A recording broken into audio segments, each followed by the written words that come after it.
Hey guys, welcome back to another episode of Gifts Talks. We're going to be doing another video game review. I actually just, like seconds ago, beat Teenage Mutant Ninja Turtles, the Nickelodeon Xbox 360 game.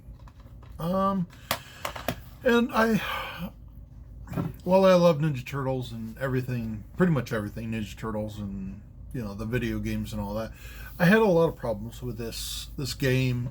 First of all, the fun part. There was quite a bit of the bad guys. I got the original voice actors for the characters, so that was kind of nice. Uh, there was a level of hardness that kept you entertained.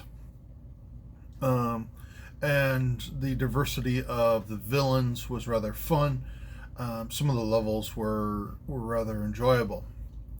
Unfortunately, that's kind of where it ends as enjoyability of this game. I found a lot of things wrong with this game, and to be honest, you know, I try not to be too hard on it because it is an older game. But a lot of the things that drove me nuts could have been fixed very easily. First of all, I found that having all four turtles on the screen was, in some ways, rather problematic, but also very confusing and, in a way, unnecessary.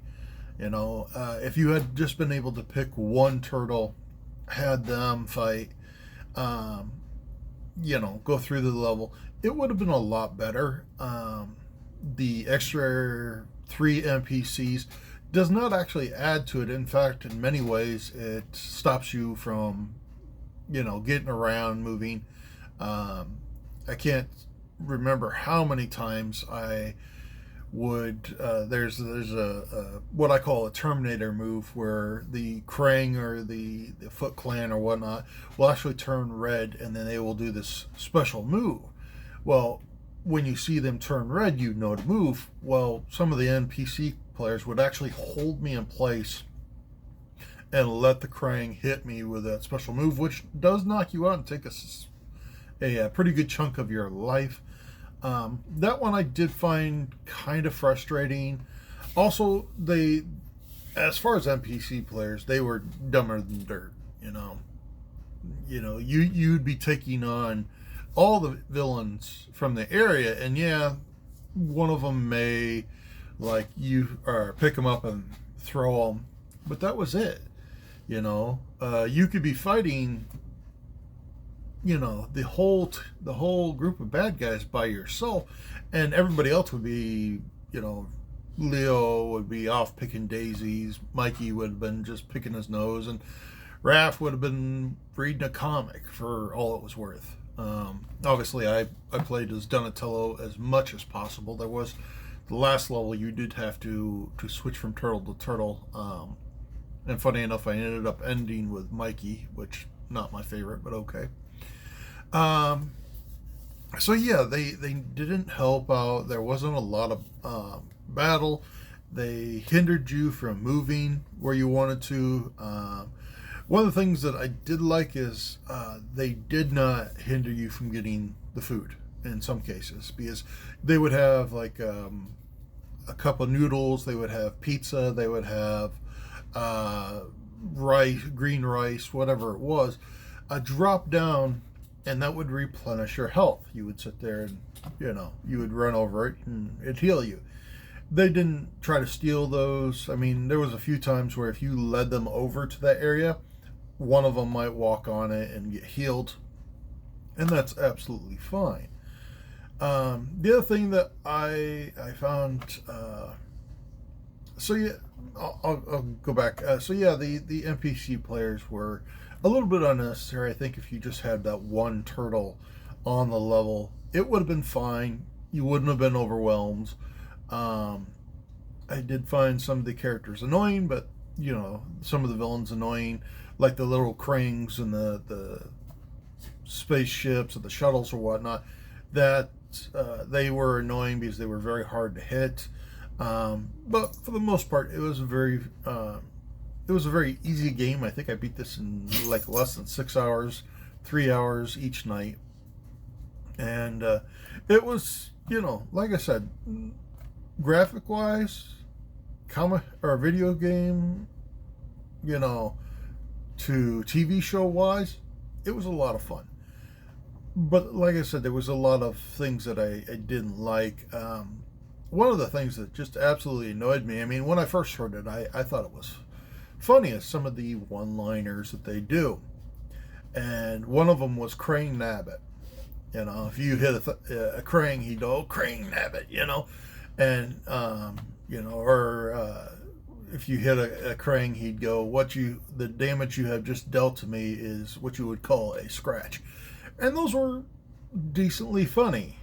Some of the lines in like the cutscenes were even funnier when, especially one with Dog Pound and Mikey, and he's like, or we're going to take you, if you don't give us back this bomb, we're going to do this and this and this. And then he goes, what are you going to do?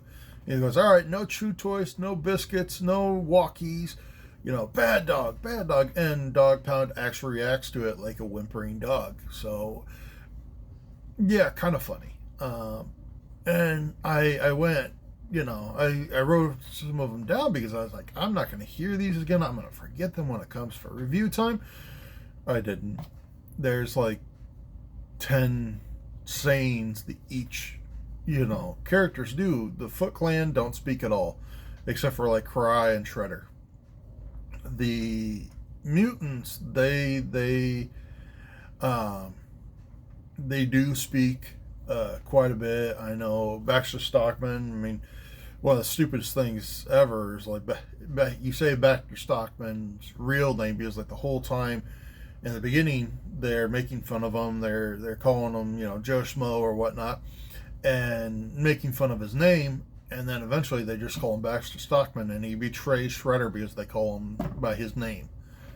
And it just little things like that just were very annoying. The Krang, who did most of the talking when you were fighting them, their lines were 10 repeated over 1,000 times. Same thing with the turtles. I did not hear really anything too funny or too enjoyable, and some of it just did not make sense. I mean, you would hit a villain and Mikey be going, oh, what, did your finger slip or something? It's like,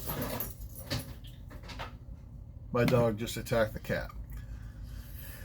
The life of pets.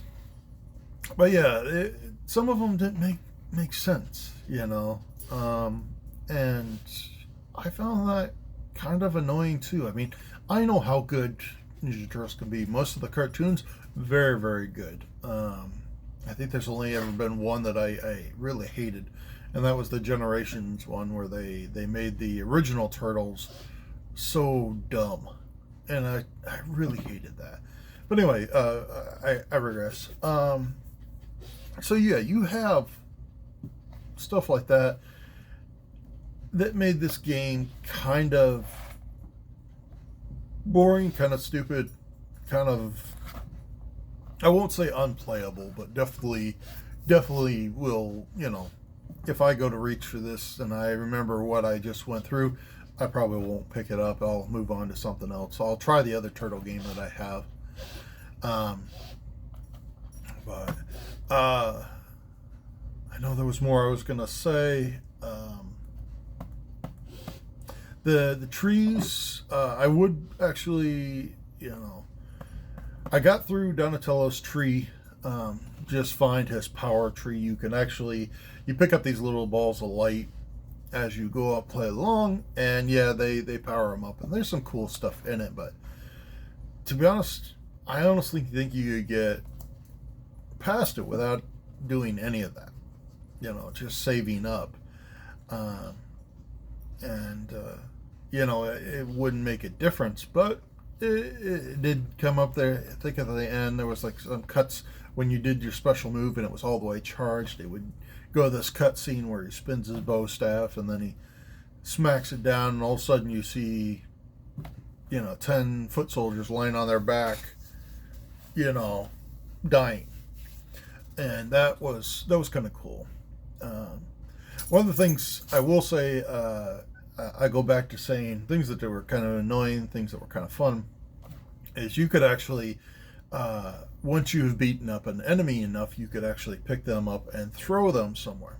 Well, if you threw it, if you were facing the back and you threw it towards the screen, it would actually hit the screen and slide down. Very funny the first time you do it, and actually I went through each level, and if there was bad guys to do that to, I did it.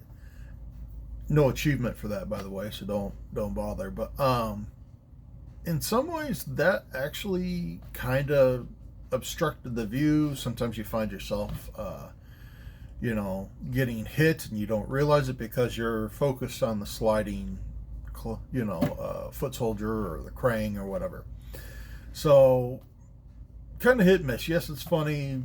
Yes, it's annoying in some ways. I also found some of the like stuff to fall that's hanging from the ceiling. If you were in a fighting position, I did find a couple times where the thing that was hanging from the ceiling was actually obstructing your view on what you were doing.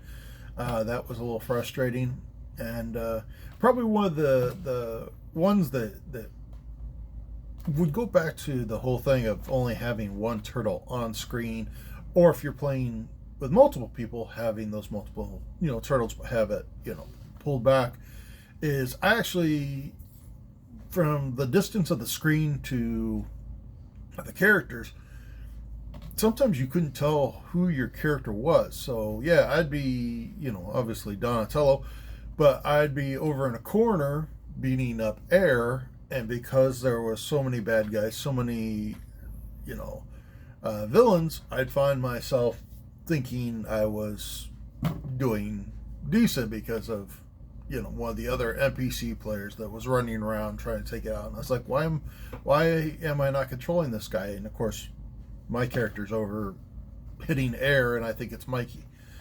So that was a little frustrating. All in all, it is a fun game. It is slightly enjoyable. It's worth, a run through for the first time. But after that, I don't think it's worth picking up again. I don't think it's worth the playthrough again, unless you try the 4-player. I don't know if it upgrades, maybe fixes some of the issues. I do see a war for the food if you have 4 players. Maybe they have it more drop. I don't know, but yeah, it is what it is. So, guys, that is my review of Teenage Mutant Ninja Turtles for the 360. I apologize if I just rambled on and made it sound like, worst game ever. I played much worse, but yeah, it's not one I'll probably return to. Well, that's it, guys. If you like these videos, please hit the like button. If you want to subscribe, hit the subscribe button. I'm going to keep doing these as long as I can, continue to play. I am going to be switching up games. I don't know what my next one is, but I think I got it nailed down between 2. So we'll see what that is. I know there's a few that I want to play. And, if you guys got a game that you want to suggest or that might be fun, please hit me up. If I can find it, if I already own it, I'll give it a try. And obviously with games like wrestling games and fighting games and all that, if there's a storyline, I'll play it and do a review on it. If there's not, it really doesn't,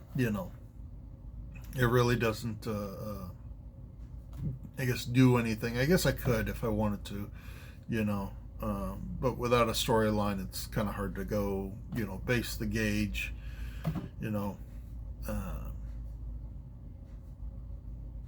of what the game is supposed to be like. So, but let me know if there's any games you want me to play. I hope you guys have a good day. For some reason, my ears itchy. I don't know why I keep doing that, but anyway, I will talk to you guys later. Keep having fun. Keep gaming. Bye.